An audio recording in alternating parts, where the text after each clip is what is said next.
चोदया।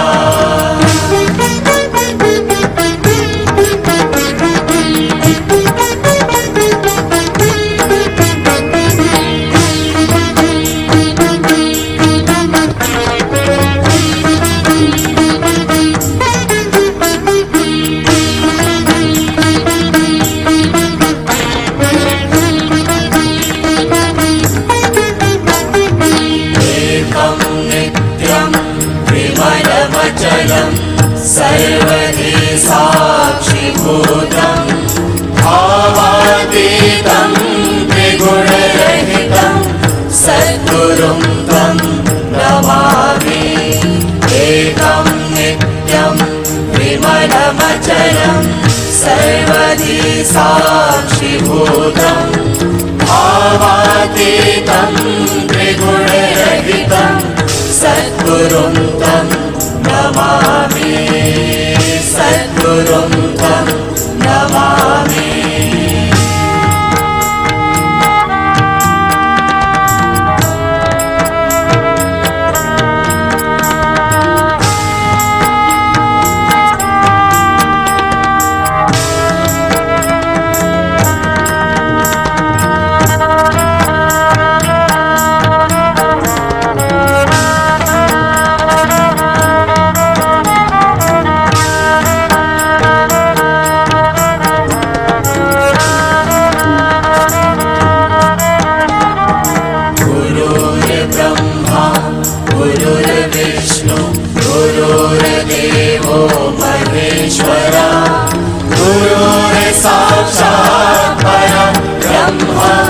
तस्मै श्री गुरुवे नमः।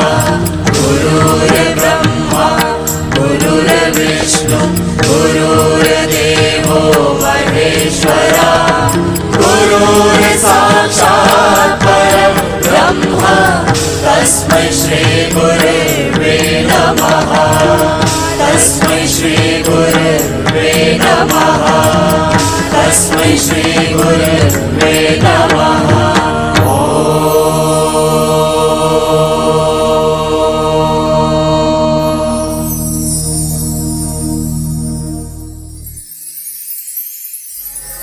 बंदो गुरुपद कंज कृपा सिंधु नर रूप हरि महामोह तमपुंज जासु बचन रवि कर निकर।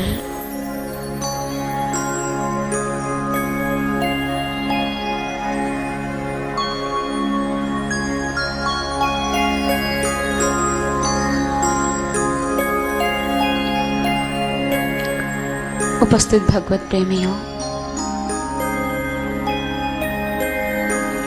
परमात्मा ने इस अलौकिक सृष्टि की रचना की है।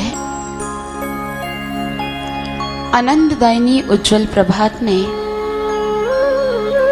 हरे भरे वृक्षों से गुजरते हुए भ्रमरों का मधुर गुंजन, पक्षियों का कलरव, गौ और बछड़ों का रंभाना सुन कर्णपुटों में स्वतः ही पीयूष की धारा प्रवाहित होने लगती है। सहसा अनेकों प्रश्न मन में जन्म लेते हैं। कौन है जिसने सृष्टि को रंगीन नजारों से आलोकित किया? कौन है जिसने इस आसमां तले रंग बिरंगी छटा बिखेरी है? वह कौन है जिसने कोयल को मधुर स्वर दिए हैं? ऐसे प्रश्न समुद्र के ज्वार की तरह जन्म लेते हैं और भाटे की तरह थम जाते हैं।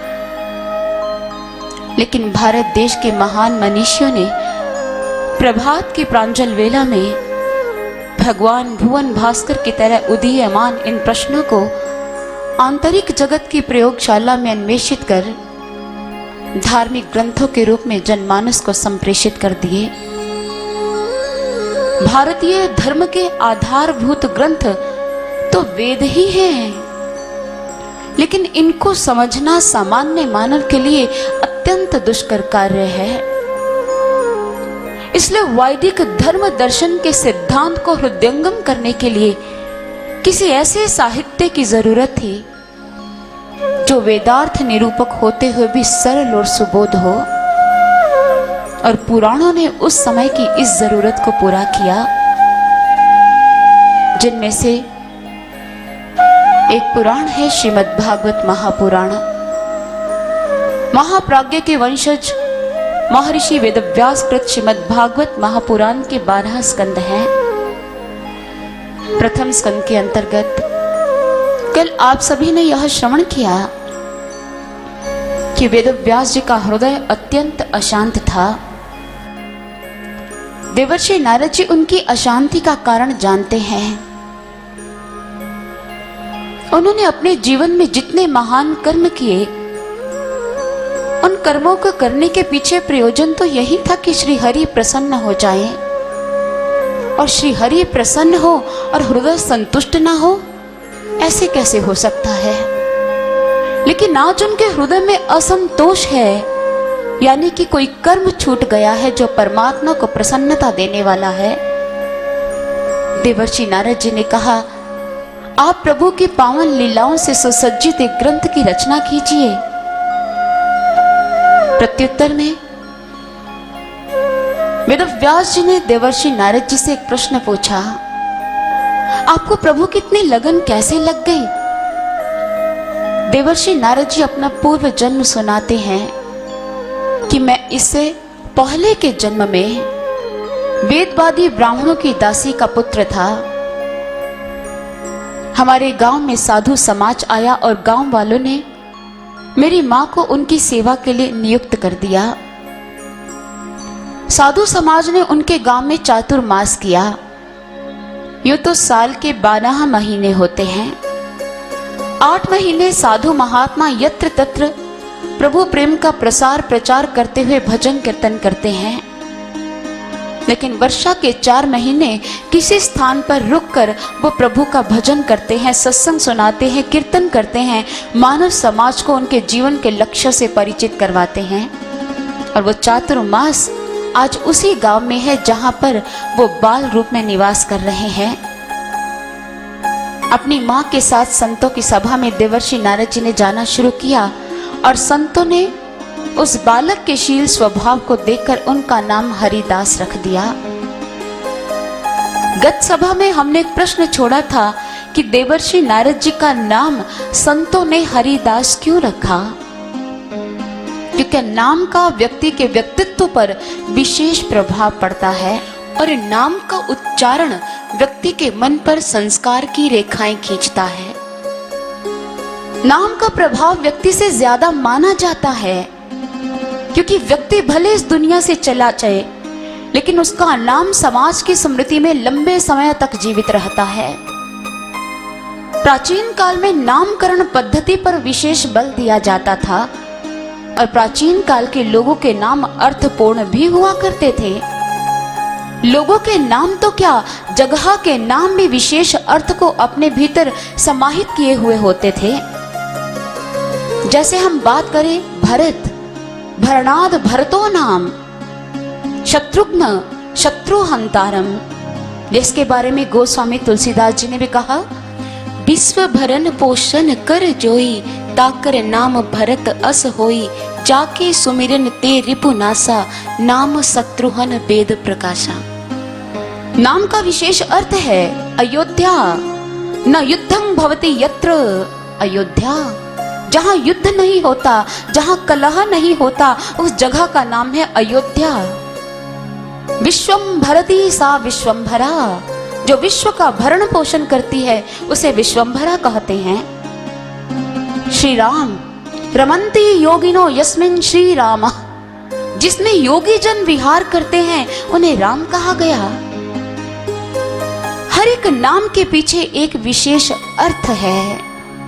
विदेशी आक्रांताओं ने जब हमारी इस धरती पर आकर हमारी संस्कृति की महानता से जब वो अवगत हुए, नामकरण पद्धति के प्रभाव को भी जाना, तो उन्होंने हमारी भारतीय संस्कृति के मान बिंदु नामकरण पद्धति पर भी कुठाराघात किया और हमारे देश में ऐसे ऐसे नाम प्रसारित कर दिए कि हमने पाश्चात्य सभ्यता का अनुकरण किया और अपनी संस्कृति को विस्मृत कर दिया। हम अपने बच्चों के विचित्र विचित्र नाम रखते हैं। रिंकू, पिंकू, चिंटू, निंकू, जिसका कोई अर्थ ही नहीं है। अगर नाम का उच्चारण व्यक्ति के मन पर संस्कार की रेखाएं खींचता है, तो रिंकू नाम का उच्चारण व्यक्ति के मन पर क्या प्रभाव छोड़ रहा होगा? टिंकू नाम का उच्चारण व्यक्ति के मन पर क्या प्रभाव छोड़ रहा होगा? हमने इस पद्धति को हृदय से सदा के लिए विस्मृत कर दिया। इसलिए नामकरण पद्धति के प्रभाव से आज का मानव समाज अनभिज्ञ नजर आता है। कहते हैं कि एक बार एक व्यक्ति इंटरव्यू देने के लिए गया। रेलवे बोर्ड के अधिकारियों ने जब उसे इंटरव्यू के लिए बुलाया, अधिकारी ने उससे पूछा, आपका नाम क्या है? उसने कहा, जी एमपी। अधिकारी ने कहा, एमपी? जी मोहन प्रताप। अच्छा अच्छा अच्छा अच्छा। आपके पिता का नाम? मेरे पिता का नाम जी एमपी। अधिकारी ने पुनः प्रश्नवाचक दृष्टि से देखा, एमपी? जी महेंद्र प्रताप। अच्छा अच्छा, ठीक है ठीक है। आपकी क्वालिफिकेशन क्या है? जी मेरी क्वालिफिकेशन एमपी। अधिकारी ने कहा, एमपी? हाँ जी, वो मैट्रिक पास। अच्छा अच्छा अच्छा। अब कहाँ से बिलोंग करते हैं? जी मैं एमपी। एमपी? जी मध्य प्रदेश। ओ ठीक है ठीक है, अब आप जा सकते हैं। उम्मीदवार ने कहा कि देखिए, इंटरव्यू का रिजल्ट कब पता चलेगा? उन्होंने कहा, रिजल्ट तो तुम अभी ले जाओ। तो उम्मीदवार ने कहा, जी रिजल्ट क्या है? अब की बार अधिकारी के बोलने की बारी थी। उन्होंने कहा, जी तुम्हारा रिजल्ट है एमपी। उम्मीदवार ने पूछा, जी आपके इस एमपी का अर्थ क्या है? कहते, जी मिट्टी पलीत, तुम जा सकते हो। हमने अपने नामकरण पद्धति के पीछे जो एक विशेष रहस्य था, उससे अनभिज्ञ होने के कारण पाश्चात्य सभ्यता का अनुकरण कर शॉर्ट फॉर्म का इस्तेमाल करना शुरू कर दिया। आज रामचंद्र जी आरसी बनकर बड़े प्रसन्न है। रामचंद्र तो एक ही नाम का बोध कराता है, लेकिन आरसी नाम का अर्थ हम क्या समझें? आरसी नाम से तो कितने नाम निकल सकते हैं। लोग हमें जवाब देते हैं, जी आरसी नाम तो रामचंद्र का संक्षिप्तीकरण है। रामचंद्र का संक्षिप्तीकरण क्या राम नहीं हो सकता? आज ब्रह्मदत्त जी बीडी बनकर बड़े प्रसन्न हैं। बीडी शब्द में ब्रह्मदत्त जैसा भाव कहाँ? हाँ, ये हो सकता है कि उच्चारण में बीडी शब्द बिगड़ते बिगड़ते एक दिन बीड़ी जरूर बन जाएगा। इसलिए सज्जनों, नाम के प्रभाव को समझो और अपनी संतति के, अपने बच्चों के, अपने संतान के नाम इस प्रकार रखो कि उनके आध्यात्मिक संस्कार प्रबल हो पाए। संतों ने उनका नाम हरिदास रखा, यानी कि आपको हरि का दास बनना है, अपनी इंद्रियों का दास नहीं बनना। विषय विकारों में अपने जीवन को व्यतीत नहीं करना है। हरि का दास बनने के लिए हरि की भक्ति करना जरूरी है। और संतों ने नाम के द्वारा देवर्षि नारद जी को पूर्व जन्म में उनके जीवन के लक्ष्य से अवगत करवा दिया। संतों की सभा में हरिदास अत्यंत प्रसन्न है, अपनी माँ के साथ उनकी सेवा कर रहे हैं। और एक दिन संत समाज जब भोजन ग्रहण कर रहे थे, तो एक संत ने देवर्षि नारद जी से पूछा, हरिदास तुमने भोजन ग्रहण कर लिया है? हरिदास ने ना में सिर हिला दिया। संतों ने अपने पत्तल में से उसे प्रसाद दिया। उस प्रसाद को ग्रहण कर हरिदास को ऐसा लगा जैसे उनका चित्त शुद्ध हो गया है। उनके हृदय में रजगुण और तमगुण का विनाश करने वाली भक्ति का प्रादुर्भाव हो गया है। कहा भी तो गया है, ये शांग तुंत गतं पापं जनानां पुण्य कर्मणाम ते द्वंद्व मोह निर्मुक्ता भजन्ते मां दृढ़व्रता। अर्थात जिन पुण्य कर्मी मनुष्यों के पाप कर्म नष्ट हो जाते हैं, वो द्वंद्व मोह से रहित होकर श्री हरि का भजन किया करते हैं। और हरिदास को लगा, मेरे हृदय में निर्मलता का और पवित्रता का संचार हो गया है। अब तो नित्य प्रति संतों का बचा हुआ प्रसाद ग्रहण करने लगे। संतों के प्रसाद का प्रभाव इतना गहरा हुआ कि बुद्धि शुद्ध और निर्मल होती गई। और जब चातुर्मास संपन्न हुआ, संत समाज ने जाने से पूर्व हरिदास को ब्रह्म ज्ञान दे दिया। ब्रह्म ज्ञान का भाव क्या है? ब्रह्म का अर्थ है परमात्मा, ज्ञान का अर्थ है उसका अनुभव प्राप्त हो जाना, उसका साक्षात्कार कर लेना। ईश्वर का अपने घट में साक्षात्कार कर लेना ही ब्रह्म ज्ञान को प्राप्त कर लेना है। और हरिदास को ब्रह्म ज्ञान की प्राप्ति हुई, इसका प्रमाण श्रीमद् भागवत महापुराण में वर्णित है। ज्ञानम गुहितमं यत्तत् साक्षात् भगवतोदितम अन्ववोचन गमिष्यन्तः कृपया दीन वत्सला। दीन वत्सल महात्माओं ने जब उन्हें ज्ञान दिया और ज्ञान देने के बाद वो चल पड़े उसी ज्ञान का प्रचार प्रसार करने। वेदव्यास जी ने पूछा, हे देवर्षि, जब संत समाज चला गया तब आपने क्या किया? उन्होंने कहा, मुझे ज्ञान की प्राप्ति तो हो गई थी, लेकिन अभी भी मैं माँ की मोह की डोरी से बंधा हुआ था। मेरी माँ गो दूहने के लिए जैसे वन में गई तो वहां पर एक सांप ने मेरी माँ को डस लिया। एकदा निर्गतां गेहा दुहंती निशिगं पथि सर्पो दशात पदा स्पृष्ट कृपणाम कालचोदिता। प्रारब्ध के अनुसार ही कुछ ऐसा घटित हो गया, मोह की डोरी भी टूट गई।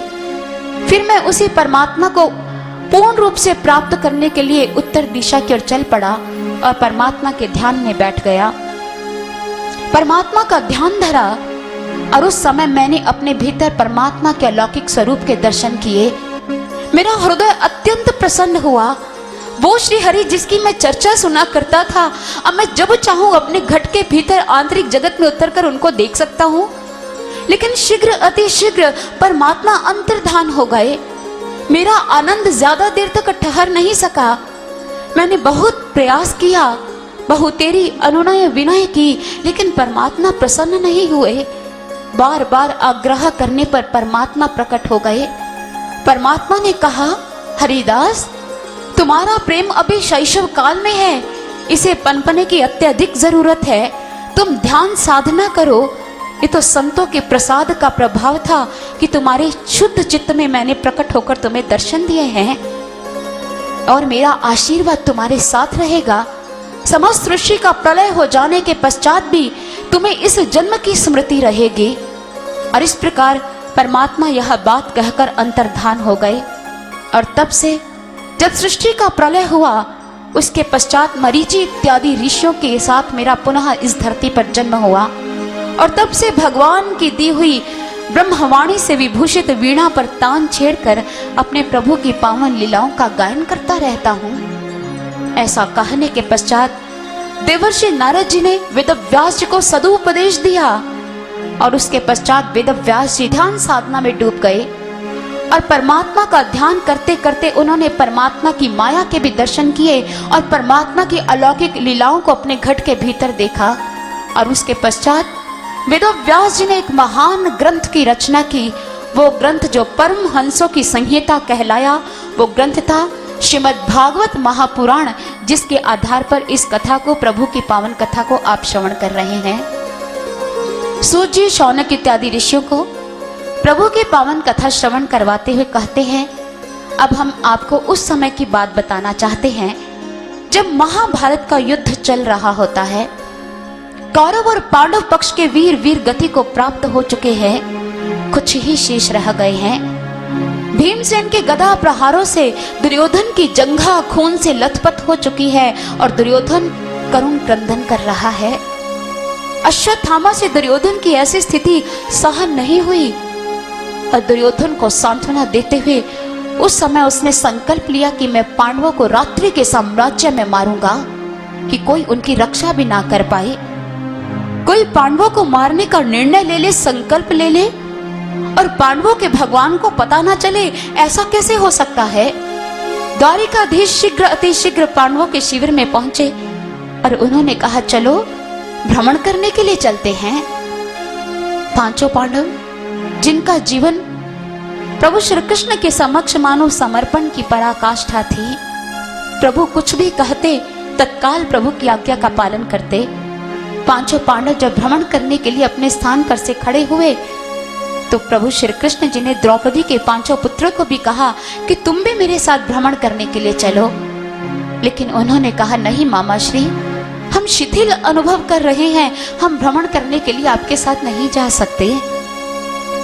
भगवान श्री कृष्ण पांचों पांडवों को लेकर भ्रमण करने के लिए चल पड़े और उधर रजोबल के साम्राज्य में रात्रि के गहन अंधकार में अश्वत्थामा ने द्रौपदी के 5 पुत्रों को अपने बाणों के द्वारा मार दिया, उनका सिर धड़ से अलग कर दिया। और द्रौपदी ने जब यह देखा कि उनके 5 पुत्र उसके समक्ष मृत पड़े हैं, तो द्रौपदी मानो करुण क्रंदन करने लगी। द्रौपदी चित्कार करने लगी, ये कैसा अनर्थ, ये कैसा अनिष्ट हो गया। मेरे 5 पुत्र एक साथ ही मेरा साथ छोड़कर चले गए। हे अच्युत, हे मिलिंद, हे केशव, तुम्हारे होते हुए ये कैसा अनर्थ हो गया। जब सारा संसार सो रहा होता है, उस समय मात्र मैं जाग रहा होता हूं, ऐसा कहने वाले ऋषिकेश, आज तुम्हारे होते हुए तुम्हारी सखा की ऐसी दुर्दशा। हे द्वारिकाधीश, तुम कहां हो? अपनी सखा की इस दयनीय स्थिति पर जरा दृष्टिपात तो करो। ऐसा हृदय विदारक विलाप जैसे प्रभु श्री कृष्ण जी को कर्ण गोचर हुआ। प्रभु को समझने में देरी नहीं लगी कि द्रौपदी का करुण क्रंदन है। द्रुत गति से पांडवों सहित वापिस में आए तो द्रौपदी के 5 पुत्र उसके समक्ष मृत पड़े थे। कृष्ण एकटक दृष्टि से देखते ही रह गए। भीमसेन ने द्रौपदी को सांत्वना दी, पांचाली शांत हो जाओ। द्रौपदी ने कहा, शांत हो जाओ? कैसे शांत हो जाऊं? एक महाराज्ञी तो शांत हो सकती है, लेकिन वो मां जिसके 5 पुत्र मृत हो जाएं, क्या वो शांत हो सकती है? भरी सभा में कौरवों ने मेरे वस्त्र पर हाथ डाला, मैं चुप रही, मैंने कुछ नहीं कहा। लेकिन आज मेरे 5 पुत्र मेरा साथ छोड़कर चले गए हैं, किसी आतताई के हाथों का शिकार हो गए हैं, और तुम मुझे शांत होने के लिए कह रहे हो। अर्जुन ने कहा कि पांचाली, मैं तुम्हारी अश्रु तब पहुंचूंगा जब उस आतताई का सिर गांडीव धनुष के बाणों से काटकर तुम्हारे चरणों में अर्पित कर दूंगा। और अर्जुन ने श्री कृष्ण जी को अपने रथ का सारथी बनाया, अश्वत्थामा का पीछा किया। अश्वत्थामा जानते थे कि अर्जुन मेरा पीछा अवश्य करेगा, इसलिए वो बहुत दूर, सीमा से बहुत दूर जा चुके थे। लेकिन अर्जुन के रथ के घोड़ों ने उसके रथ का पीछा कर ही लिया। सारथी कृष्ण हो और अर्जुन की इस इच्छा का पालन ना हो, ऐसे कैसे हो सकता है? अश्वत्थामा ने जब यह देखा कि अर्जुन मेरे अत्यंत समीप आ चुका है, जान बचाने का और कोई उपाय न जानकर उसी समय अश्वत्थामा ने ब्रह्मास्त्र का संधान कर दिया। और उधर जैसे ही ऐसी आग के लपटों का समूह अर्जुन ने अपनी ओर आते देखा, तो अर्जुन ने पूछ भी लिया, किम इदम, किम इदम। भगवान श्री कृष्ण ने कहा, इदम द्रोण पुत्रस्य ब्रह्मास्त्रम। हे पार्थ, हे अर्जुन, ये द्रोण पुत्र अश्वत्थामा का ब्रह्मास्त्र है, जिसने जान बचाने के लिए चला तो दिया है, और इस ब्रह्मास्त्र की अग्नि से बचना चाहते हो तो तुम्हें भी ब्रह्मास्त्र का संधान करना पड़ेगा। अपने प्रभु के आदेश का पालन करते हुए अर्जुन ने भी ब्रह्मास्त्र का संधान कर दिया। लेकिन ब्रह्मास्त्र की अग्नि की लपटों से जब प्रजा जलने लगी, चारों तरफ हाहाकार मच गई, पेड़ पौधे पहाड़ भी जलने लगे। और उस समय भगवान श्री कृष्ण ने कहा, अर्जुन, ये प्रलय की स्थिति पैदा हो चुकी है, इन दोनों ब्रह्मास्त्र को वापिस लौटा दो, क्योंकि अश्वत्थामा को ब्रह्मास्त्र वापिस लौटाना नहीं आता है। प्रभु के आदेश का पालन हुआ और ब्रह्मास्त्र को वापिस लौटा लिया गया। और अर्जुन ने शीघ्र अतिशीघ्र अश्वत्थामा को पकड़ लिया, उसे दामरियों से बांध दिया। अश्वत्थामा को पकड़ तो लिया, लेकिन मारने की हिम्मत नहीं हो रही है। और बंधे हुए अश्वत्थामा को उन्होंने द्रौपदी के सामने प्रस्तुत कर दिया। द्रौपदी ने जैसे अश्वत्थामा को दामरियों से, रस्सियों से बंधा देखा, तो द्रौपदी और भी क्रंदन करने लगी। द्रौपदी चित्कार करने लगी, मुच्यताम एष, मुच्यताम, प्राणनाथ, इसे छोड़ दीजिए, इसे क्षमा दान दीजिए, इसे मत मारिए प्राणनाथ, इसे मत मारिए, इसे जीवन दान दीजिए प्राणनाथ, इसे जीवन दान दीजिए। किसी को मारने से मुझे क्या मिल जाएगा? मैं किसी को सुख नहीं दे सकती कि दूसरे के दुख का हेतु क्यों बनूं? मैं जानती हूं पुत्र के मृत्यु होने पर कितना कष्ट होता है। ये माँ गौतमी का एकमात्र सहारा है, इसे छोड़ दीजिए प्राणनाथ, माँ गौतमी इसकी जुदाई को सहन नहीं कर पाएगी। हे प्राणनाथ, इसे जीवन दान दीजिए, इसे छोड़ दीजिए, इसे मत मारिए। लेकिन भीमसेन कह रहे नहीं, नहीं पांचाली, जो सोल पोल में, जो धोखे से, जो छल से हमारे निर्दोष पुत्रों को मार दे, क्या वो जीवन दान का अधिकारी है? इसको मार देना चाहिए। लेकिन द्रौपदी ने कहा नहीं प्राणनाथ, इसे मत मारिए। युधिष्ठिर जी ने, नकुल ने, सहदेव ने, सभी ने द्रौपदी की बात का समर्थन किया। अर्जुन दुविधा में पड़ गया, करूं तो क्या करूं? अर्जुन दुविधा में होता है तो एक ही सहारा दिखाई देता है, वो है मात्र कृष्ण, घनश्याम, द्वारिकाधीश। और आज अर्जुन नम नेत्रों से अपने प्रभु को देख रहा है और मानो कह रहा हो, हर मोड़ नई एक उलझन है, कदमों का संभलना मुश्किल है। तू साथ ना दे तो धूप भी क्या, साए में भी चलना मुश्किल है। चलता तो मेरे संग दिन रात नजर आया, सैलाब आंसुओं का हमको रुलाने आया।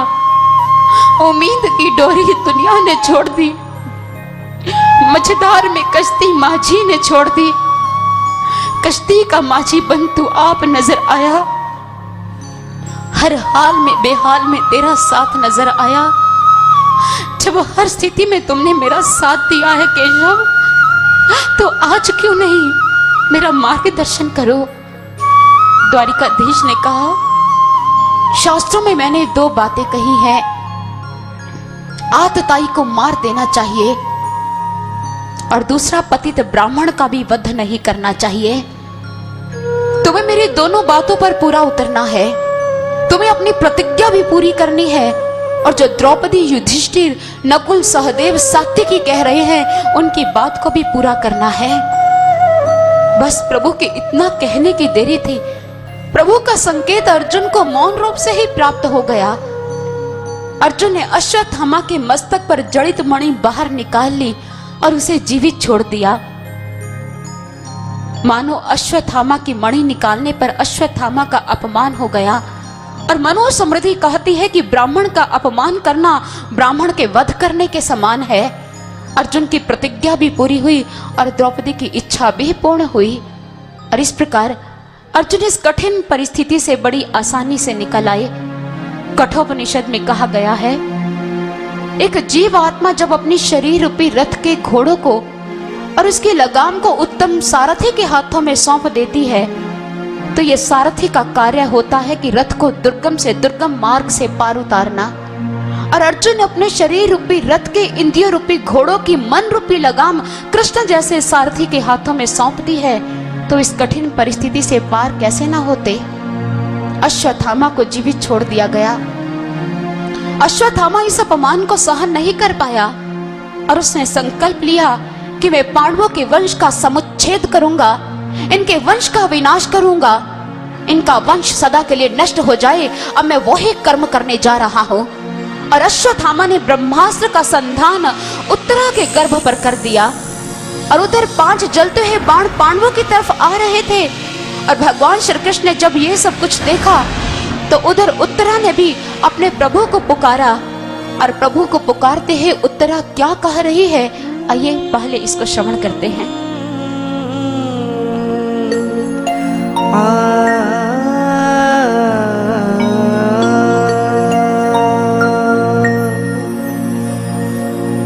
पाहि पाहि महायोगिन, पाहि पाहि महायोगिन, पाहि पाहि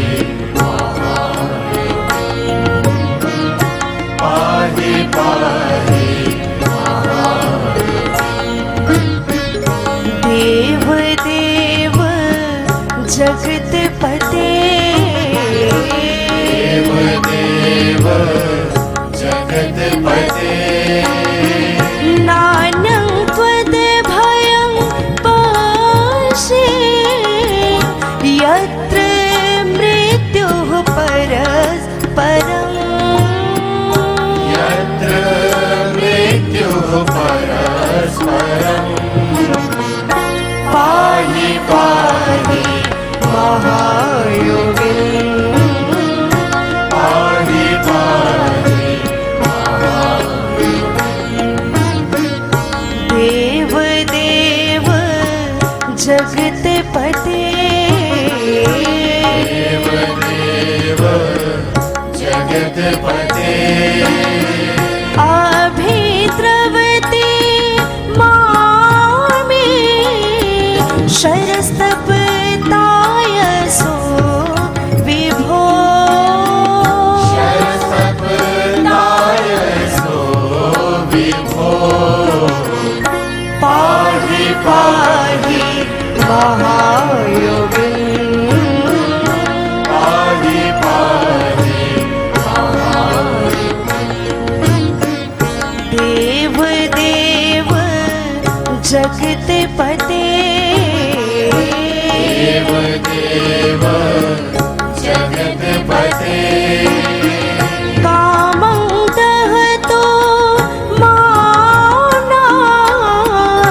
मामे गर्भो निपात्यता मामे गर्भो निपात्यता पाहि पाहि महायोगिन् पाहि पाहि महायोगिन् पाहि पाहि महायोगिन् पाहि पाहि महायोगिन् पाहि पाहि महायोगिन् रक्षते पाहि पाहि महायोगिन्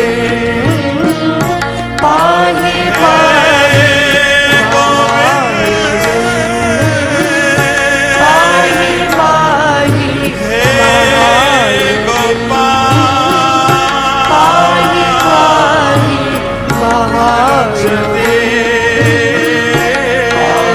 पाहि पाहि पाहि महायोगिन्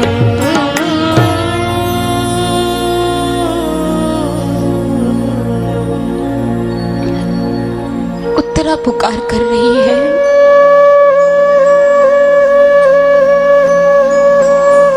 हे महायोगी,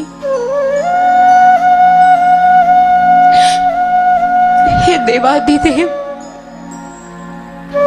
हे जगतपति,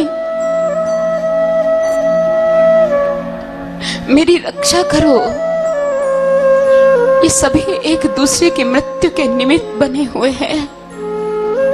इस समय मुझे आपके अतिरिक्त अभय दान देने वाला और कोई नहीं है। ये जलता हुआ लोहे का बाण भले ही मुझे जला डाले, लेकिन मेरे गर्भ को नष्ट ना करे। द्वारिकाधीश, हे जगतपति, मेरी रक्षा करो, मेरी रक्षा करो। पुकार को सुनते ही प्रभु को यह समझने में देरी नहीं लगी कि अश्वत्थामा ने उत्तरा के गर्भ पर ब्रह्मास्त्र का संधान कर दिया है। प्रभु ने अपनी माया कवच से उत्तरा के गर्भ को ढक दिया और पांचों जलते हुए बाणों से पांडवों की भी रक्षा की। और इस प्रकार उत्तरा की पुकार प्रभु के श्री चरणों में पहुंच गई और प्रभु ने उसकी पुकार को सुनकर उसके गर्भ को सुरक्षित भी किया। यहाँ उत्तरा ने अपने प्रभु को पुकारा।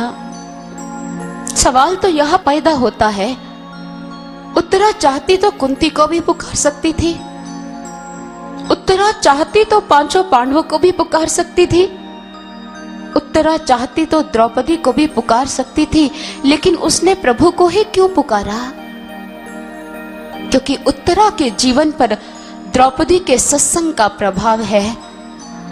द्रौपदी उत्तरा को सत्संग सुनाया करती थी कि उत्तरा, भगवान ना करे तुम्हारे जीवन में कोई कष्ट आए, लेकिन कभी विपदावस्था पड़े तो प्रभु के अतिरिक्त और किसी के आगे गुहार मत लगाना, क्योंकि प्रभु के अतिरिक्त हमारा और कोई रक्षक है ही नहीं। केवल प्रभु ही है जो हमारी रक्षा करने में समर्थ है, बाकी सब लोग असमर्थ हैं। और बार बार इस प्रकार के सत्संग सुनाते हुए द्रौपदी अपने जीवन की घटनाएं भी उसे सुनाया करती। द्रौपदी उत्तरा को यह भी सुनाती कि उत्तरा, मैं अपने जीवन के अनुभव के आधार पर तुम्हें यह बात बता रही हूँ कि प्रभु के अलावा हमारा और कोई रक्षक नहीं है। मुझे बहुत अच्छी तरह याद है वो पल जब भरी सभा में दुशासन मुझे बालों से पकड़कर घसीटते हुए वहां ले गया। मैं दुशासन के समक्ष गिड़गिड़ाती रह गई। दुशासन, मुझे अपने वृद्ध पुरुषों के समक्ष उस भरी सभा में मत लेकर जाओ। लेकिन दुशासन ने मेरी एक ना सुनी और मुझे बालों से पकड़कर घसीटते हुए उसने सभा में पटक दिया। मैं गिड़गिड़ाती रह गई। मैंने देखा सभा में एक से एक सम्मानीय पुरुष थे, वयोवृद्ध, जो सम्मान के अधिकारी। मैं किस किस के आगे नहीं गिड़गिड़ाई, लेकिन कौरवों ने मेरे वस्त्र पर हाथ डालने का प्रयास किया और मेरी किसी ने रक्षा नहीं की। मैंने भीष्म पितामह जी को भी कहा, आप श्रेष्ठ हैं, आप वयोवृद्ध हैं, क्या आपने मात्र कुरु राज सिंहासन की रक्षा का वचन लिया था? क्या कुरु राज मर्यादा आपके लिए कोई मायने नहीं रखती? क्या आपकी सभा का यही न्याय है कि एक अबला नारी को बालों से पकड़कर घसीटते हुए सभा में लाया जाए? मेरी ओर देखिए पितामह, मेरी ओर देखिए। कुरु राज मर्यादा पर लगे इस प्रश्न चिन्ह को देखिए। आप जैसे महापुरुषों को मुंह छिपाना शोभा नहीं देता पितामह, शोभा नहीं देता। मेरे प्रश्न का उत्तर दीजिए पितामह। आप मौन हैं? क्या आपकी सभा से लोगों को ऐसा ही न्याय मिलता है कि अबला नारी पुकार करती रहे, गुहार करती रहे और उसको न्याय भी ना दिया जाए? मैं जिस वंश की हूं पितामह, उसकी परंपरा कुछ और है। वहां तो बेटियों के सम्मान के लिए मर मिट जाया करते हैं, वहां नारी के शील की रक्षा की जाती है। लेकिन मुझे आपने अपने वंश की कभी परंपरा नहीं बताई। पितामह, आज समय है, अपने वंश की परंपरा मुझे बता दीजिए। अगर आपके वंश की परंपरा यही कहती है कि अपनी बहू बेटी को बालों से पकड़कर घसीटते हुए भरी सभा में लाया जाता है, तो आज मुख से बताइए अपनी परंपरा, ताकि आपके ये पुत्रवधू द्रौपदी, पूरे राजघराने के पुत्रवधू द्रौपदी भविष्य में होने वाले आघातों को बड़ी सहजता से सहन कर पाए और अपने आप को तैयार कर पाए। बोलिए पितामह, कुछ तो बोलिए। जब मैंने पहली बार आपको प्रणाम किया था, आपने मुझे सौभाग्यवती होने का आशीर्वाद दिया था। आज अपनी आशीर्वाद की दुर्दशा देखिए।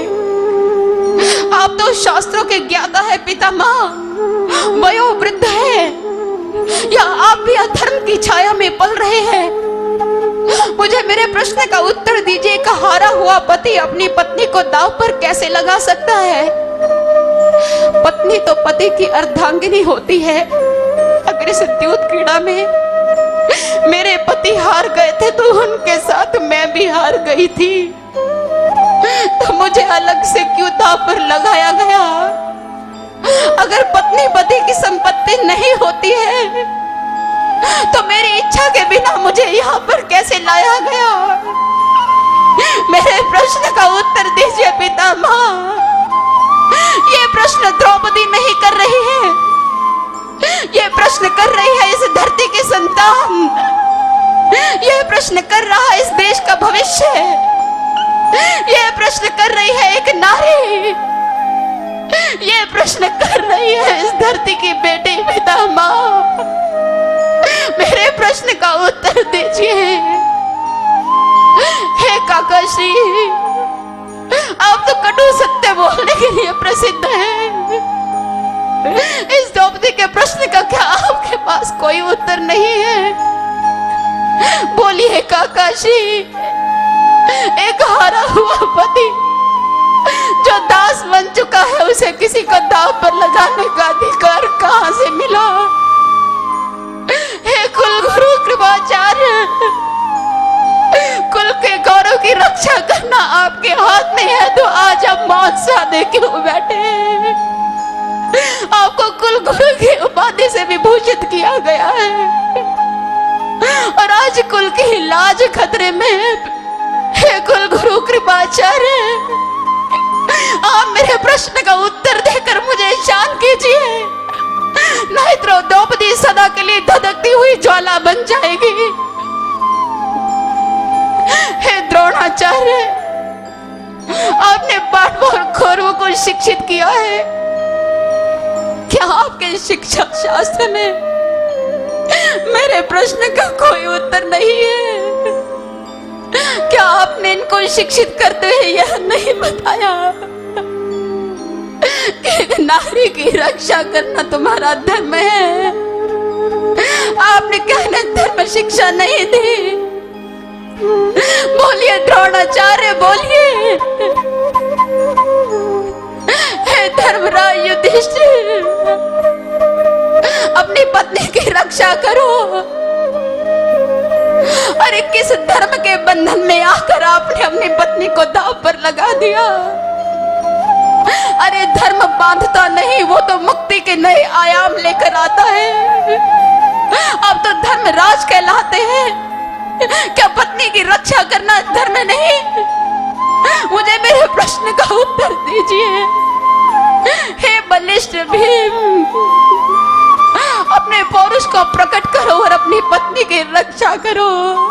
आज तुम्हारी पत्नी का शील खतरे में है। हे गांडीवधारी अर्जुन, क्या अपनी इस पांचाली की रक्षा नहीं करोगे? उठाओ अपना गांडीव अर्जुन और इन आतताइयों को मेरे समक्ष उनके सिरों को काट गिराओ और बता दो तुम्हें अपनी पत्नी की रक्षा करनी आती है। हे नकुल, हे सहदेव, अपने पति होने का धर्म निभाओ, यूं मौन साधे सिर झुकाकर मत बैठो। क्या इस सभा में कोई नहीं है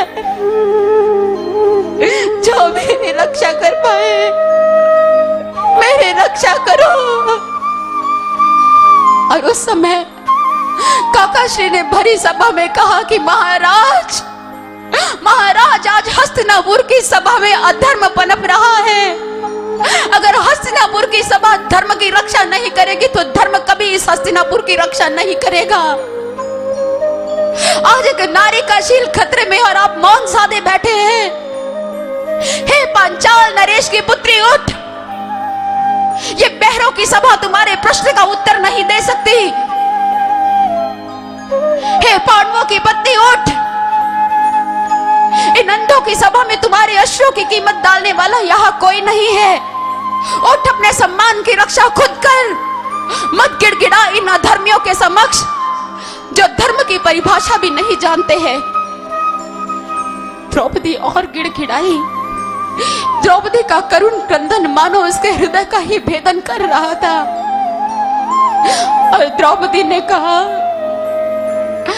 हस्तिनापुर की राजसभा में मेरा इतना घोर अपमान। मैं वीर पांडवों की पत्नी पांचाल नरेश की पुत्री, हस्तिनापुर की पुत्रवधू। ऐसा अपमान तो कभी स्वप्न में किसी दासी के साथ भी नहीं हुआ। लेकिन यहाँ मुझे पता चल गया है कि यहाँ धर्म की दुहाई देने वाले सभी हैं, लेकिन धर्म को अपने हृदय में आत्मसात कर धर्म के पथ पर चलने वाला कोई नहीं। मेरे तो एक ही रक्षक है बस। ऐसा कहते ही द्रौपदी के नेत्र मंद गए। उन्हें अपने द्वारिकाधीश की याद आई। हे द्वारिकाधीश, हे गिरिधर, एक घायल आत्मा तुझे पुकार रही है। मेरा तुम्हारे अलावा और कोई नहीं है। मेरी रक्षा करो द्वारिकाधीश। हे सभी के मन को मोहित करने वाले मनमोहन, हे करुणा के सागर, आज अपने करुणा के सागर से चंद बूंदे इस द्रौपदी पर भी वर्षित कर दो, वर्षित कर दो द्वारिकाधीश। हे मनमोहन हे करुणा कर श्याम, आकर मेरी लाज बचा ले श्याम। हे मनमोहन हे करुणा कर आकर मेरी लाज बचा ले कब से खड़ी हूँ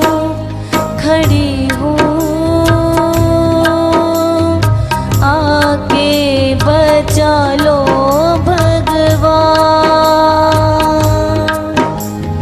कब से खड़ी हूँ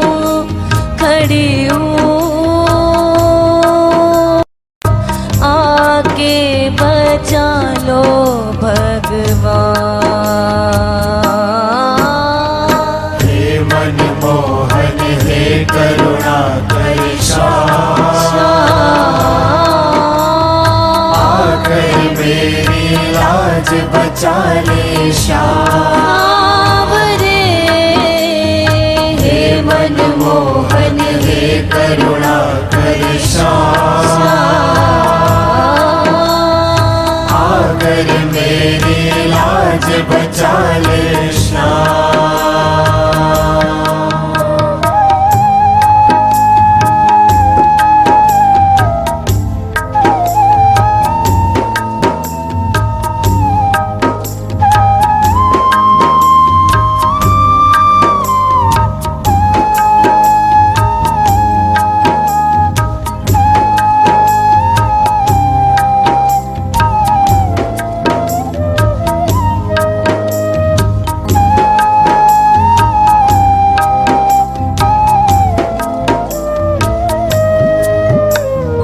सबने छोड़ा मुखड़ा मोड़ा, टूटी है यार।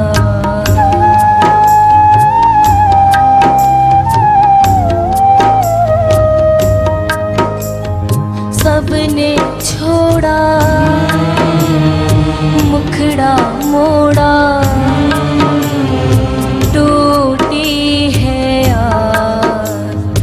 जो तू न आया न वादा निभाया, जो तू न आया न वादा निभाया, कोई ना लेगा तेरा नाम,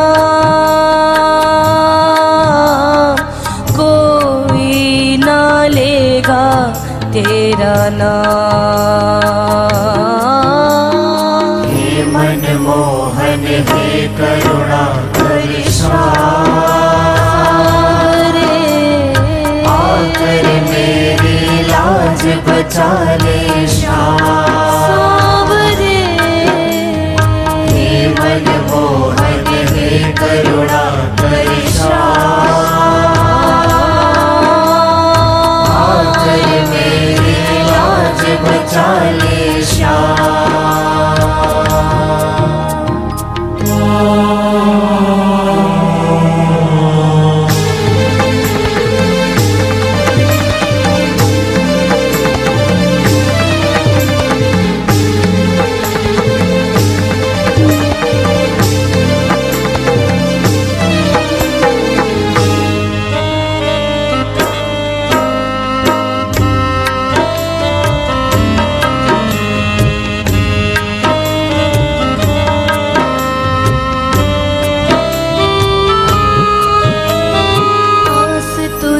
विश्वास तू ही है, तुम बिन किसे रिझाऊं।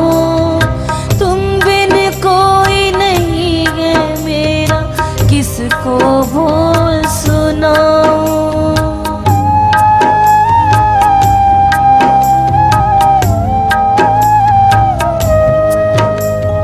आस तू ही विश्वास तू ही है।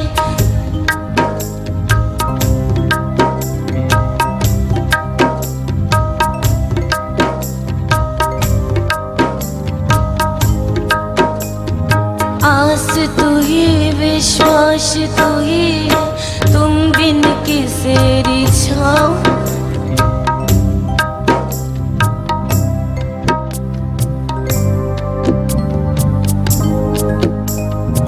आस तू ही विश्वास तू ही है, तुम बिन किसे रिझाऊं।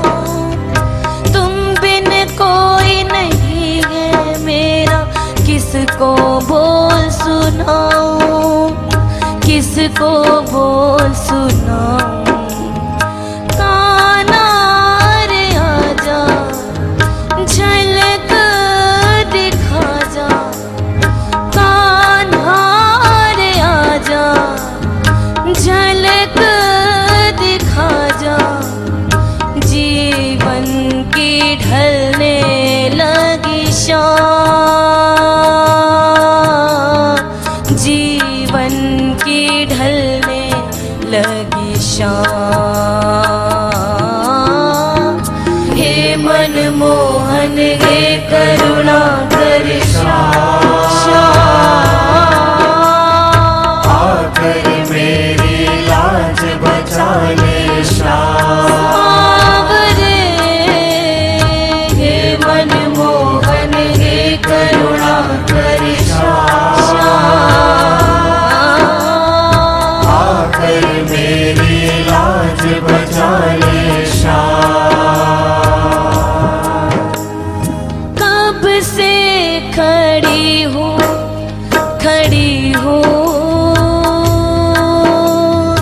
आके बचा लो भगवान। हे मनमोहन हे करुणा कर सावरे। आकर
मेरी लाज बचा ले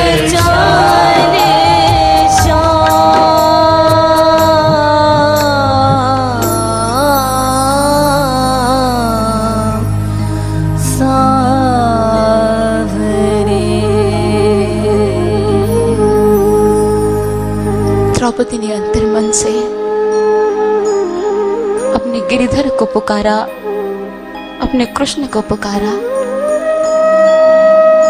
अपने भक्त की रक्षा के लिए प्रभु श्री कृष्ण जी ने वस्त्र अवतार धारण कर लिया। दुशासन चीर खींचता चला गया, वस्त्र बढ़ता चला गया, बढ़ता चला गया। आज तक जड़ वस्तु में कभी वृद्धि नहीं हुई है, लेकिन भगवान अपने भक्त की रक्षा के लिए सृष्टि के बड़े से बड़े नियम को बदल देते हैं। वस्त्र में वृद्धि हो गई, द्रौपदी का शील हरण होने से बच गया। भगवान ने अपने भक्त की रक्षा की। भगवान कहते हैं, अनन्यास चिंतयन्तो मां ये जनः पर्युपासते तेषां नित्यभियुक्तानां योगक्षेमं वहाम्यहम्। जो भक्त अनन्य भाव से मेरा सुमिरन करता है, मुझे सच्चे मन से पुकारता है, मेरा भजन करता है, मुझ में लगे चित्त वाले भक्त का योगक्षेम मैं स्वयं वहन करता हूं। भगवान ने अपने भक्त की रक्षा की।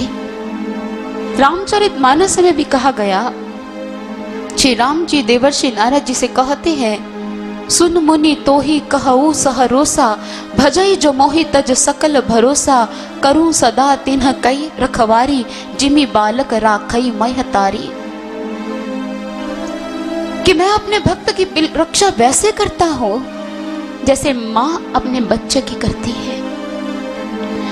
बच्चे पर कष्ट हो, बच्चा ज्वर से ग्रसित हो तो मां को नींद नहीं आती है, सारी रात अपने बच्चे के लिए जागरण करती है, बच्चे के स्वास्थ्य की कामना करती है।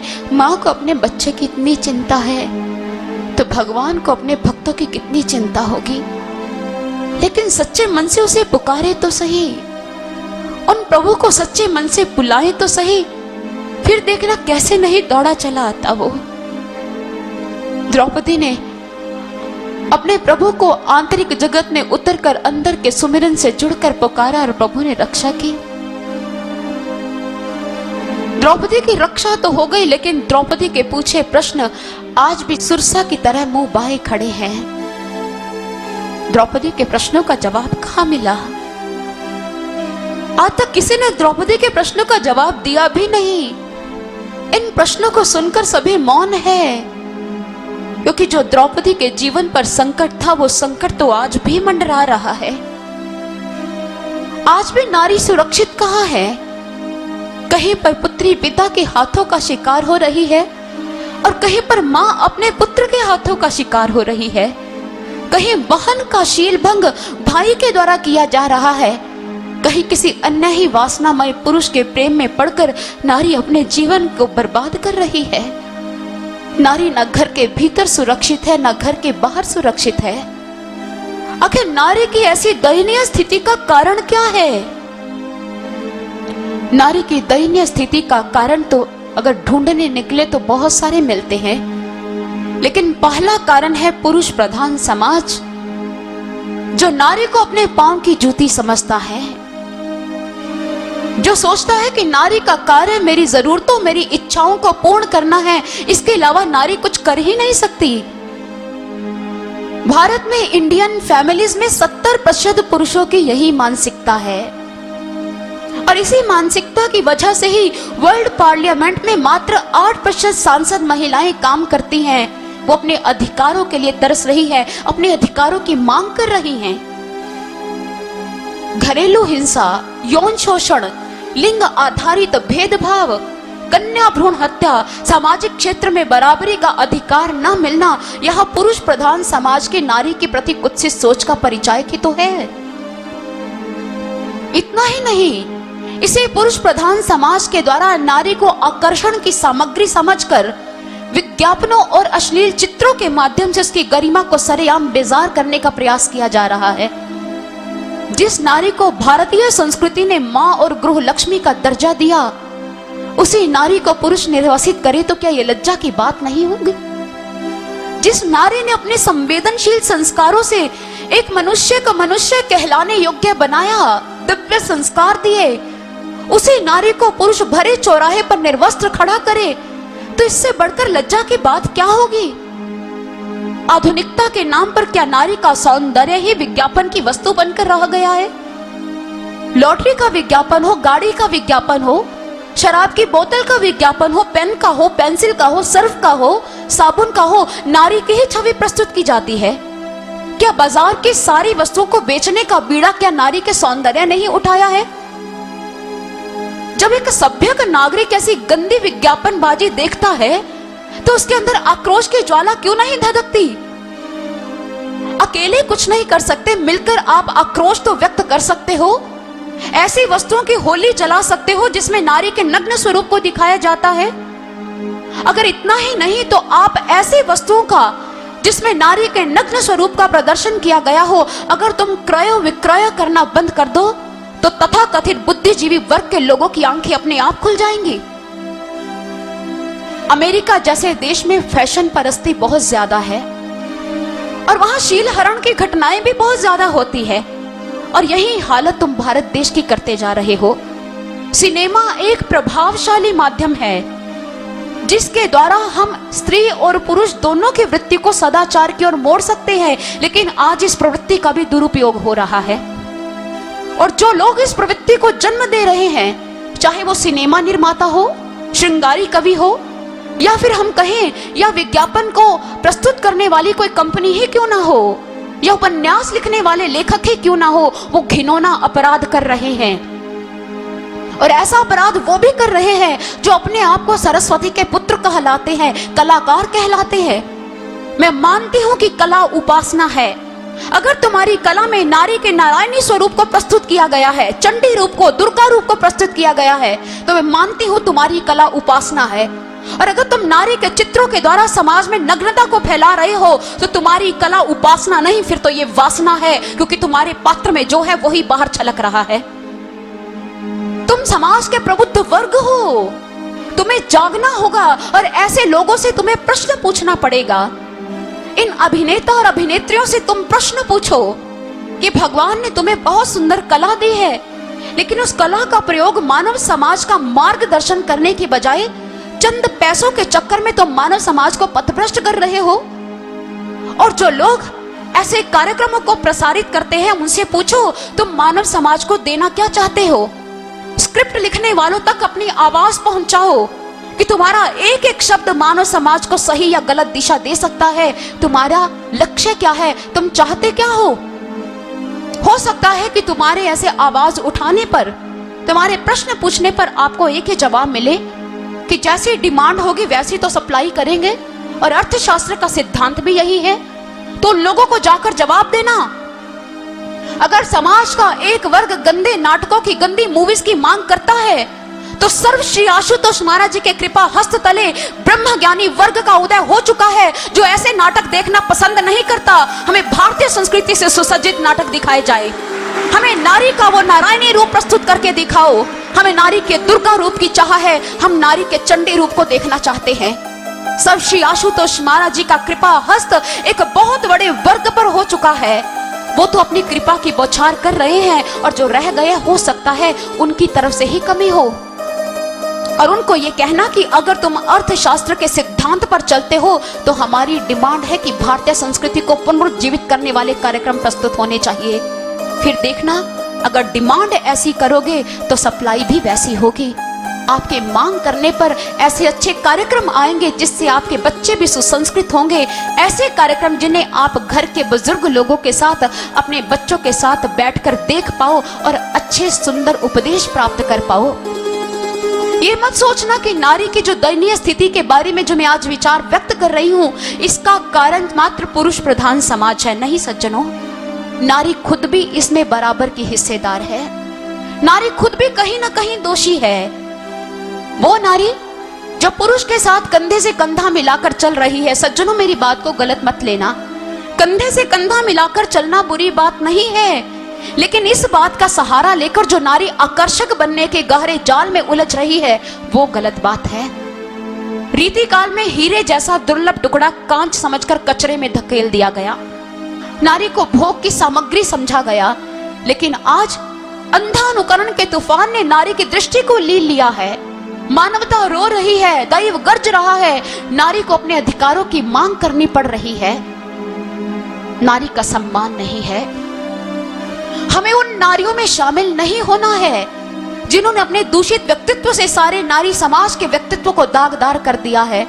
हमें सुसंस्कृत नारी बनकर दिखाना है, बिल्कुल वैसे जैसे सुमित्रा ने लक्ष्मण को अच्छे संस्कार दिए। जब लक्ष्मण यह कहने आया कि सारा दोष कैकेयी का है, जिसकी वजह से प्रभु श्री राम वन में जा रहे हैं, साथ में सीता माँ भी वन में जा रही है, और सुमित्रा ने उस समय लक्ष्मण को यही कहा कि मेरे सामने नारी की निंदा मत कर। तो मुझे यह बताने आया है कि श्री राम जी श्री सीता जी वन में जा रहे हैं, तुम्हारा कर्तव्य यह नहीं बनता। तुम्हारा कर्तव्य बनता है कि तुम उनके साथ वन में जाओ। मैंने मात्र तुम्हें जन्म दिया है, तुम्हारी असली माता पिता श्री राम और श्री सीता जी हैं। जाओ उनके साथ जाकर उनकी सेवा करो। ऐसी होती है भारतीय नारी। भारतीय नारी में ऐसा कौन सा गुण नहीं है जिसकी वजह से वो विश्व की मानवी देवी नहीं बन सकती? भारतीय नारी तब तक आदरहीन पत्नीत्व और मातृत्व को स्वीकार करती रहेगी जब तक उसे अपनी शक्तियों का बोध नहीं हो जाता। इसलिए तुम्हें अपनी शक्तियों को जानना है, अपने भीतर सोई ही शक्तियों को जगाना है। और याद रखना, तुम्हें एक अच्छी नारी बनने के साथ साथ तुम्हारा एक और रूप भी है जिसे तुम्हें कायम रखना है। तुम एक बेटी भी हो, तुम एक बहन भी हो। तुम्हारी राखी कच्चे धागे की नहीं होनी चाहिए। तुम्हारी राखी में तुम्हारा तेज, तुम्हारी ओजस्विता, तुम्हारी प्रचंडता, तुम्हारी भीषण प्रतिज्ञा, तुम्हारे सशक्त विचार, तुम्हारा ओजस्वी व्यक्तित्व शामिल होना चाहिए। और फिर पुरुष वर्ग की कलाई पर राखी बांधते हुए कह देना, मेरी राखी दिखने में सूत की जरूर है, लेकिन अगर तुम्हारी कलाई वज्र की तरह नहीं हुई तो तुम मेरी सूत की राखी भी संभाल नहीं पाओगे। ये होनी चाहिए तुम्हारी राखी, ये होना चाहिए तुम्हारा रक्षा सूत्र, ताकि बंधवाने वाले को भी गौरव और फख्र का अनुभव हो कि इस राखी में किसी की प्रतिज्ञा और किसी का ओजस्वी व्यक्तित्व शामिल है, उसके दिव्य संस्कार, उसकी दिव्य तरंगे समाहित है। इसलिए तुम्हें अपनी दिव्यता को पहचानना है जो तुम्हारी छिपी हुई है। पाकर दिव्य रूप तुमको नारी बन दिखाना है। शुष्क हुई इस धरा को फिर से भक्ति जाम पिलाना है। आज जरूरत आन पड़ी है, कोई मदालसा आ जाए, पूरा संस्कृति को जीवन देकर वैदिक नभ में छा जाए। फिर ममता की बूंदे रिमझिम यूं बरसे आकाश से, नारी तुम सचमुच महान हो, हर कोई कहे विश्वास से। तुम उपवन का फूल हो नारी, तुम बिन सोनी है फुलवारी, तेरे प्यार में पालित होकर लोग कहे तुझे महतारी। तेरे इसी रूप की महिमा ग्रंथों ने भी गाई है, इसी रूप को प्रकट करो तुम, आज घड़ी फिर आई है। जीजाबाई के रूप में तुमको इस जहान में आना होगा, देकर दिव्य संस्कार फिर से नया इतिहास बनाना होगा। इतिहास बनाना होगा तुम एक दिव्य और सुसंस्कृत इतिहास। तुम्हारे में शक्तियां तो अथाह है, लेकिन सोई हुई है। नारी है दुर्गा का रूप, पर बैठी किसी अंधकूप। अपनी शक्ति का ज्ञान नहीं, इसलिए पहचान नहीं। जानो अपनी शक्ति को, तुम भी किसी से कम नहीं। तुमको हिला सके ऐसा किसी में दम नहीं, ऐसा किसी में दम नहीं। ये तभी संभव हो पाएगा अगर तुम अपनी आत्मिक शक्ति को जान लो, अपनी आत्मा का ज्ञान प्राप्त कर लो।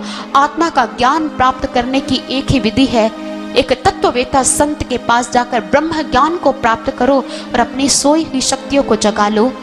और अपनी शक्तियों को जगाकर ही तुम अपने जीवन में वो अमूल्य कार्य कर पाओगी, अपने प्रभु को पुकार पाओगी।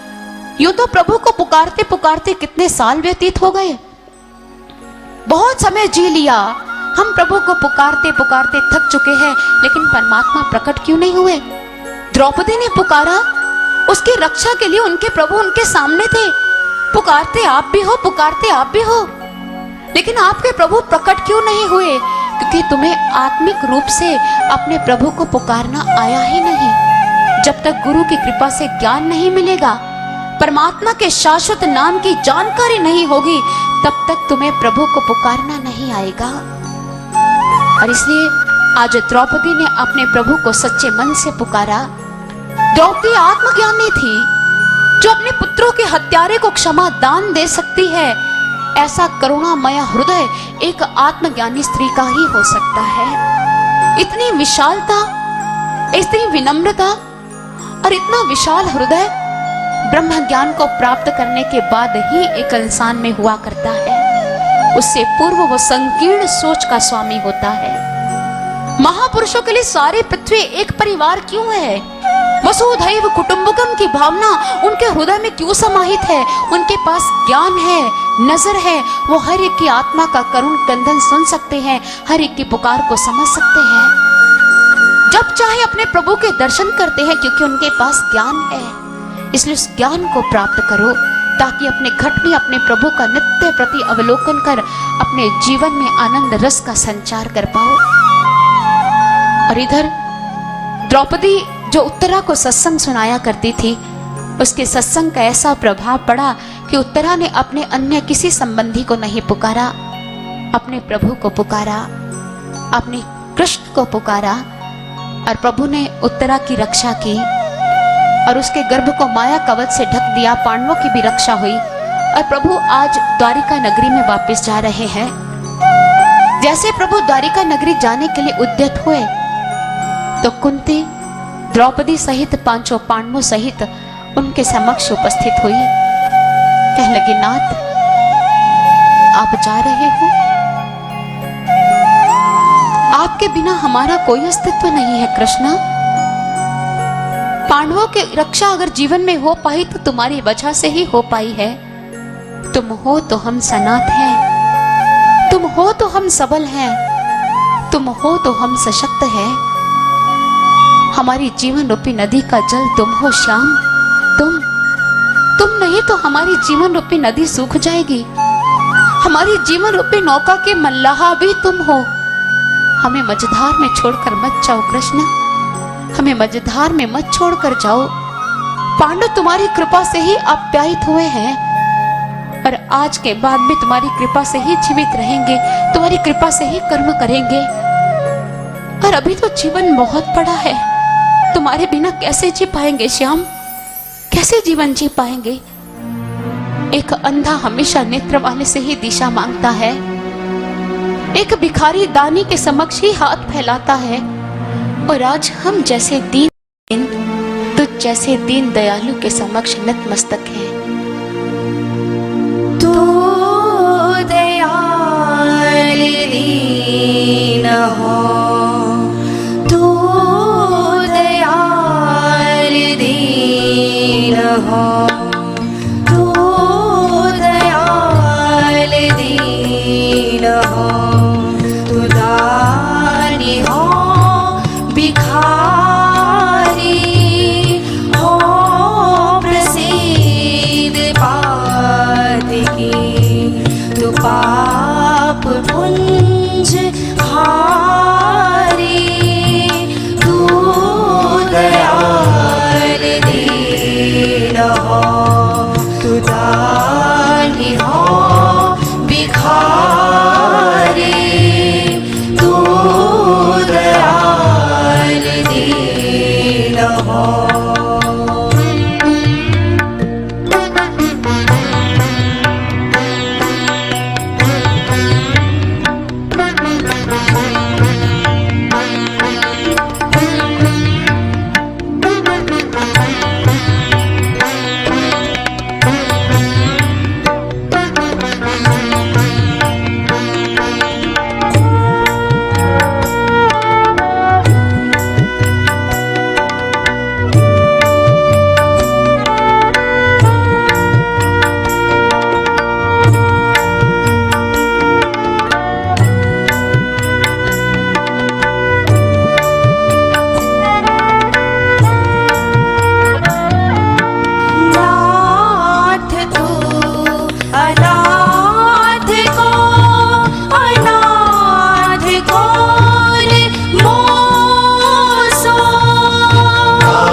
भावे मानिए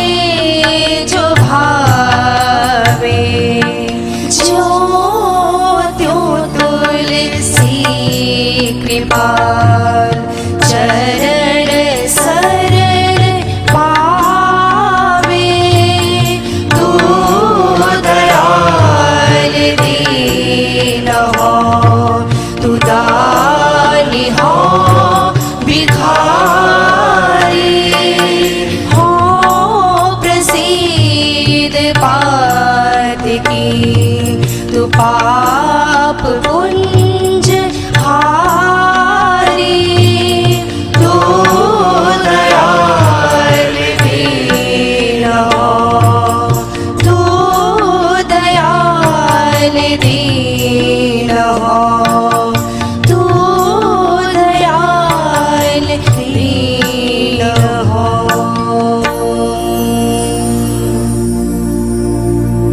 कुंती प्रभु के चरणों में प्रार्थना कर रही थी, उनका महिमा गायन कर रही थी। प्रभु श्री कृष्ण को लगा कि बुआ श्री कुछ मांगना चाहते हैं, इसलिए मुझे रोक कर रखा हुआ है। श्री कृष्ण जी ने कहा, बुआ जो चाहती हो तुम मुझसे मांग सकती हो। कुंती ने दोनों हाथ जोड़ लिए और उन्होंने कहा, हे अंतर्यामी, आप तो सब कुछ जानते हैं कि मैं क्या चाहती हूं, लेकिन फिर भी मेरे मुख से सुनना चाहते हो तो सुनो प्रभु। विपदा सन्तु न शश्वत तत्र तत्र जगत गुरो भवतो दर्शनं यच्छाद पुनर्भव दर्शनम। हे जगत गुरु, आज तुम्हारी बुआ ये कुंती तुमसे यही मांगती है कि मेरा जीवन विपत्तियों से भर दो, मेरी झोली में दुख डाल दो प्रभु, क्योंकि विपदावस्था में आपका दर्शन होता है और आपका दर्शन करने से जन्मों जन्मों के पाप छट जाते हैं प्रभु। इसलिए मुझे दुख दो प्रभु, मुझे विपत्तियां दो, मेरा जीवन दुखों से भर दो।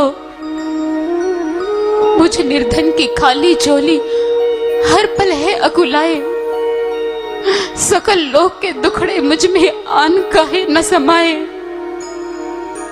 मैं जारू सब गुण सुख ऐसे जो तुमसे दूर ले जाए, मुझे विरहन की प्रीति यही बस तोहरे चरण समाए। भावी अतिशय करो जो कोई मैं काहे घबराऊं, पल पल तेरी याद रहे चाहे पाथर शन सजाऊं। श्री मुख से वरदान डाल दो माधव, मेरी झोली में दुखों से परिपूर्ण रहूं, लेकिन तेरी टोली में हे प्रभु मेरे जीवन में दुख डालो, मेरा जीवन विपत्तियों से भर दो। प्रभु ने कहा, बुआ श्री, लोग मुझसे सुख मांगते हैं, मुझसे वैभव मांगते हैं, मुझसे संपदा मांगते हैं, और तुम मुझसे दुख मांग रही हो, विपत्तियां मांग रही हो। कुंती ने कहा, हाँ प्रभु, क्योंकि विपत्तियों में आपकी याद आती है, जिससे आपका दर्शन होता है। प्रभु ऐसे सुखमय जीवन का मैं क्या करूं जिसमें मेरा कृष्ण, मेरा श्याम मुझे छोड़कर जा रहा है। इससे अच्छे तो वो दुख थे जिसमें आपका सानिध्य तो बना हुआ था प्रभु। इसलिए मुझे दुख चाहिए प्रभु, मात्र दुख चाहिए, ताकि मेरा श्याम मुझे कभी छोड़कर न जाए। कुंती की सोच आज जहां खड़ी है वहां पर एक साधारण मानव नहीं पहुंच सकता। हम प्रभु से धन मांगते हैं, वैभव मांगते हैं, कभी हम में इतना हिम्मत या इतना हम में वो शक्ति आई कि हम प्रभु से ऐसे मांग कर पाए? नहीं। भक्त हमेशा अपने प्रभु को याद रखना चाहता है, प्रभु श्री राम जी ने हनुमान से पूछा, कहो हनुमंत कैसे हो? हनुमान ने कहा, जिसके बारे में आता है, कहा हनुमंत विपत्ति प्रभु सोई, जब तब सुमिरन भजन न होई। प्रभु तुम्हारा सुमिरन करने का जब समय नहीं मिलता तो ऐसा लगता है कि जीवन में बहुत बड़ी विपत्ति आ गई है। जो सांसारिक दृष्टि में विपत्ति होती है, भक्त के दृष्टिकोण में वो विपत्ति नहीं होती। विपदो नैव विपदा, संपदो नैव संपदा, विपद विस्मरणं विष्णु संपन्न नारायण स्मृति। अर्थात विपत्ति वास्तव में विपत्ति नहीं होती सज्जनों, और संपत्ति वास्तव में संपत्ति नहीं होती। भगवान की याद को विस्मृत कर देना, भगवान को भूल जाना, यही मानव जीवन की सबसे बड़ी विपत्ति है। जिसे तुम विपत्ति कहते हो वो विपत्ति कहाँ है? वो तो तुम्हें प्रभु की याद दिलाने के लिए आई है कि तुम अपने प्रभु को याद करो, जो तुम्हारे जीवन का लक्ष्य है, जो तुम्हारे जीवन का सार है, जो तुम्हारे जीवन का आधार है। प्रहलाद के जीवन में कितने संकट आए, लेकिन कोई प्रहलाद से ये पूछने वाला होता कि प्रहलाद तुम्हें ये संकट लगे, तो प्रहलाद का जवाब यही होना था, ये विपत्तियां कहाँ, ये संकट कहाँ? यही स्थितियां हैं जिसकी वजह से मुझे हर पल अपने हरि की याद रहती है। चाणक्य ने मां भारती के चरणों में प्रार्थना की कि मां भारती, तू अपने चाणक्य पुत्र को कुछ देना चाहती है तो इसे दुख दो, इसे दुख की जंजीरों से बांधो। मां, तुम्हें आश्चर्य हो रहा होगा कि तुम्हारा चाणक्य तुमसे दुख क्यों मांग रहा है, क्योंकि मां अगर तुम मुझे दुख देगी तो मुझे याद रहेगा कि मेरी धरती मां भी जंजीरों से जकड़ी हुई है। मेरे अपने दुख तेरे दुख की याद दिलाते रहेंगे और तुम्हें जंजीरों से मुक्त करवाने के लिए मैं प्रयासरत रहूंगा। मां, मुझे दुख दे, मुझे ऐश्वर्य से परिपूर्ण जीवन ना दे जिसमें अपनी मां को भूल जाओ। गोस्वामी तुलसीदास जी को पत्नी रत्नावली के शब्द बाण के रूप में प्रतिकूलता ना मिलती तो रामचरितमानस जैसी अमर कृति जनमानस में पहुंच पाती नहीं। अर्जुन को युद्ध भूमि पर खड़े होकर जो अपने विपक्ष में संबंधी दिखाई दे रहे थे, जिसकी वजह से वो विषाद से ग्रसित हो गया, ये विषाद तो जीवन का वरदान बन गया। अगर जीवन में विषाद ना आता तो अपने सखा को, कृष्ण को कभी गुरु के रूप में प्राप्त कैसे करता, और मानव समाज में वो महान ग्रंथ, वो महाकाव्य भगवत गीता कैसे प्रकट होती। ये दुख तो हमें कुछ सिखाने आते हैं, इसलिए महापुरुष कहते हैं, ओ मन इस जग आए के दुख से ना घबराए, दुख तो गुरु समान है जो सीधी राह ले जाए। वो तो तुम्हें दिशा प्रदान करने आए हैं। इसलिए भगवान से भगवान की मांग करो, और हो सकता है कि भगवान तुम्हारे जीवन में ऐसे संकट दे, क्योंकि संकटों में भगवान की याद बनी रहती है। यदि प्रतिकूलता में भगवान की याद आती है तो ये तुम्हारे जीवन की अनुकूलता बन जाएगी, और यदि अनुकूलता में भी भगवान की याद विस्मृत हो गई है तो ये तुम्हारे जीवन की बहुत बड़ी विडंबना है। और कुंती नहीं चाहती थी कि मैं अपने प्रभु को कभी भूल जाऊं। कुंती नहीं चाहती थी कि मेरा श्याम, मेरा गिरधर मुझसे दूर चला जाए। इसलिए कुंती ने आज अपने प्रभु से दुख मांग लिए। कुंती की ऐसी पुकार को सुनकर आज प्रभु ने जो कदम रथ पर बढ़ाया था वो कदम वापिस जमीन पर आ गया।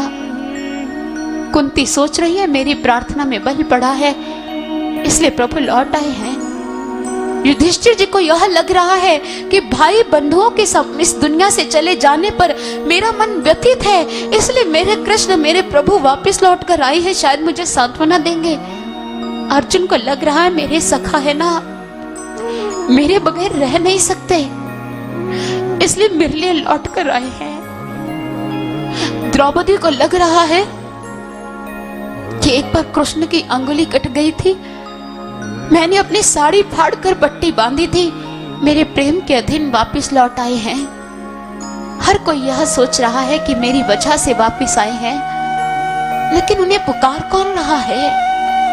अंतर हृदय से कोई उन्हें पुकार रहा है कि प्रभु रथ से उतरने के लिए उद्यत हो गए।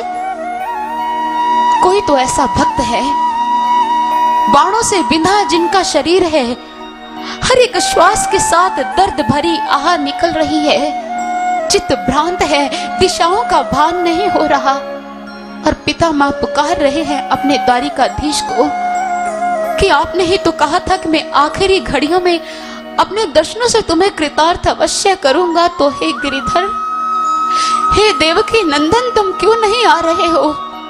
मेरे पास समय बहुत कम है, अब तो चले आओ। मैं जानता हूं ये दूरी का दर्द मैं क्यों झेल रहा हूं। दूरियां कुछ पल की मेरे ही नसीब का कसूर है। मुजरिम हूं, तेरी अदालत का हर सजा मुझे मंजूर है, लेकिन कब तक बने रहेंगे ये फासले? तुम्हें मिलना तो मुझसे जरूर है।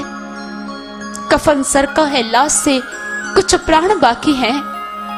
मेरी नब्ज पर हाथ रखकर तो देखो, शायद कुछ जान बाकी है। मुख तक तो निकल चुकी है जान, आंखें खुली है मेरी केशव। अब तो चले आओ, तेरे दीद का अरमान बाकी है। दर्द भरी आहों की कहीं पुकार न रुक जाए, बरसते हुए नैनों की कहीं बौछार न थम जाए। तेरे दरस की प्यास में व्याकुल है ये मेरा मन, सागर के पास आकर कहीं नदियां ही न सूख जाए। मेरे गिरिधर, अब मुझे चरणों की रज होने दे। तू सामने हो अब मेरे, मुझे कर्म कालिमा धोने दे। मैं दीन हूँ, मैं हीन हूँ, मैं बेबस और लाचार भी। तू थाम ले आकर अब मुझको, मुझे तेरा चाकर होने दे। मैं कांटों पर बशर कर लूं ना, मखमली बिछोने दे। बस अश्कों के सैलाब में मुझे पाक दामन भिगोने दे। हर पल तेरी याद रहे, मुझे ऐसी लड़ियां पिरोने दे। तू हो मेरा आसरा, मुझे तेरी दीद में रोने दे। मेरे मोहन, मेरे केशव, सुन मेरे ओ बनवारी, जीकर तेरा भी रहूं, मरकर भी तेरा होने दे। हे केशव, इन आखिरी घड़ियों में यूं मुझे नाराज और निराश मत करो। एक मृत्युशैया के समीप एक मानव की आखिरी इच्छा तो साधारण मानव भी पूरी कर देता है। तो साक्षात परमात्मा है, जगत नियंता है, पर ब्रह्म है। और साक्षात परमात्मा एक साधारण जीव की क्या पुकार नहीं सुनेगा? हे कृष्ण, मैं तुम्हारे दर्शनों की बाट जो रहा हूं। मुझे बस तुम्हारा इंतजार है और किसी का नहीं। मुझे पता है कि दुनिया के कोई भी जो द्वार है, वहां से मानव को धोखा मिल सकता है, वहां से वो छल का शिकार हो सकता है, लेकिन प्रभु के द्वार से कभी धोखा नहीं मिलता। केशव, हे कृष्ण, अपने वचन की लाज रखो। मैं तुझे पुकार पुकार कर थक गया हूं।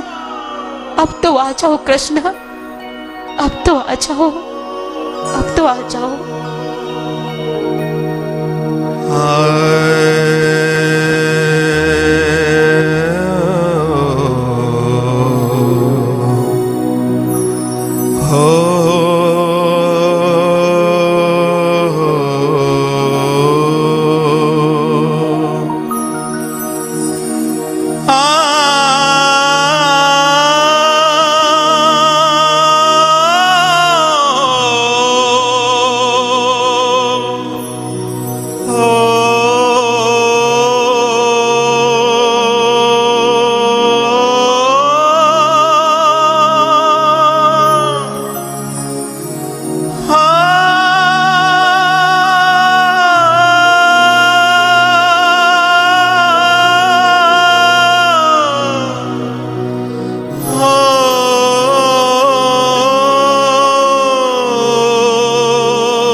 कृष्णा कृष्णा,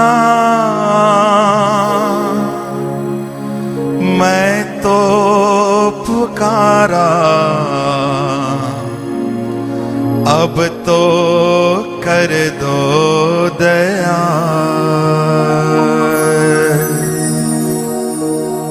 कृष्णा कृष्णा मैं तो पुकारा, अब तो कर दो दया। कृष्णा कृष्णा मैं तो पुकारा, अब तो कर दो दया। लाखों लाखों जन्मों जन्मों तुझको भी ढूंढा किया।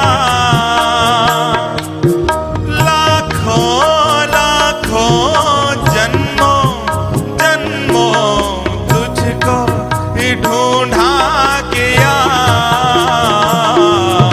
कृष्णा कृष्णा मैं तो पुकारा, अब तो कर दो दया।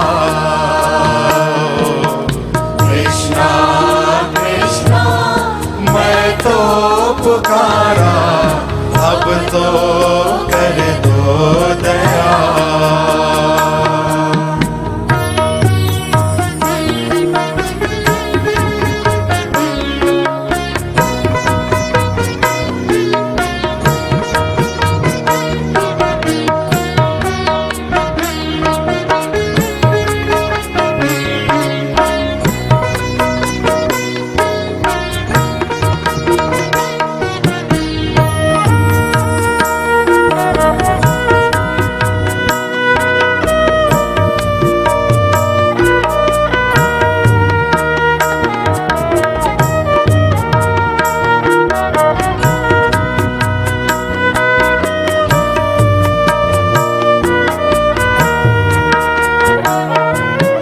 कौन हूँ मैं, कहाँ से आया, कहाँ है मुझको जाना।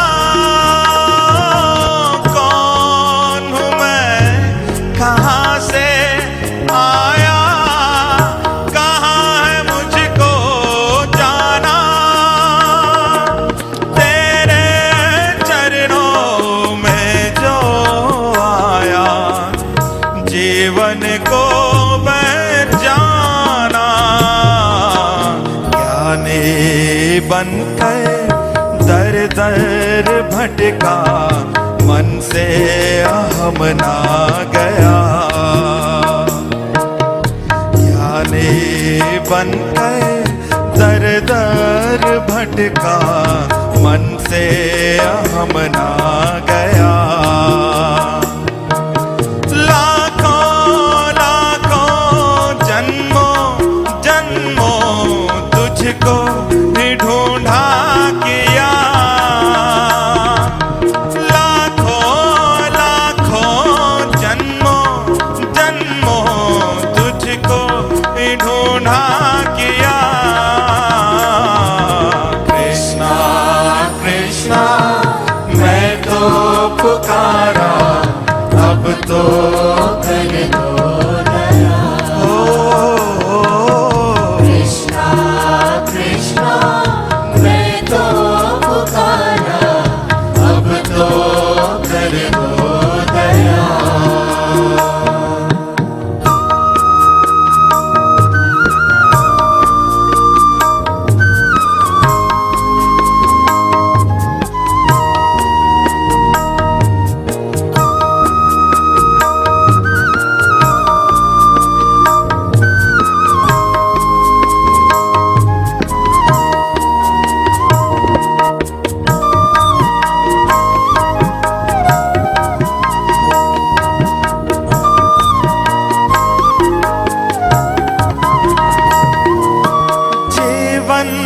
पथ पर मैं थक गया हूँ, टूट चुका हूँ भगवन।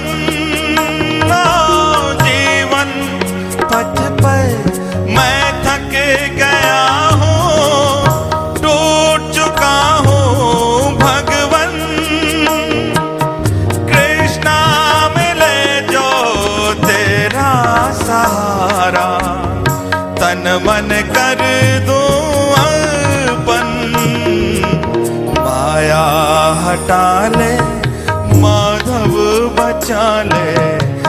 जला दे मन का दिया, माया हटा ले माधव बचा ले, जला दे मन का दिया। लाखों लाखों जन्मों जन्मों तुझको ही ढूंढा किया, लाखों लाखों जन्मों जन्मों तुझको ही ढूंढा किया। कृष्णा कृष्णा मैं तो पुकारा, अब तो कर दो दया। कृष्णा कृष्णा मैं तो पुकारा, अब तो कर दो दया। लाखों लाखों जन्मों जन्मों तुझको ही ढूंढा किया, लाखों लाखों जन्मों जन्मों तुझको ही ढूंढा किया। कृष्णा कृष्णा मैं तो पुकारा, अब तो कर दो दया। कृष्णा कृष्णा मैं तो पुकारा, अब तो कर दो दया। हरे